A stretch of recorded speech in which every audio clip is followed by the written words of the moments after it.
ఓం నమ శివాయ. ఇప్పుడు శివుడి 108 నామాల్లోంచి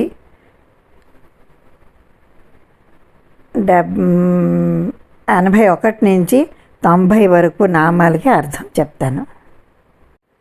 శాంత స్కంద గురువు, శూలినుడు సంతోష అందజేసేవాడు, శ్రేష్ఠ చంద్రునికి అధిపతి, శ్రీకంఠ ఎల్లప్పుడూ స్వచ్ఛత ఉన్నవాడు, శృతిపక్ష త్రిశూలం ఉన్నవాడు, స్కంద గురువు వేదాలను అందచేసువాడు, సోమేశ్వరుడు శుద్ధమైన శరీరం కలవాడు, సుఖద సుఖాలను ఇచ్చేవాడు, స్వయంభూ స్వయంగా సృష్టింపబడినవాడు, తేజస్విని కాంతిని ప్రసరించువాడు.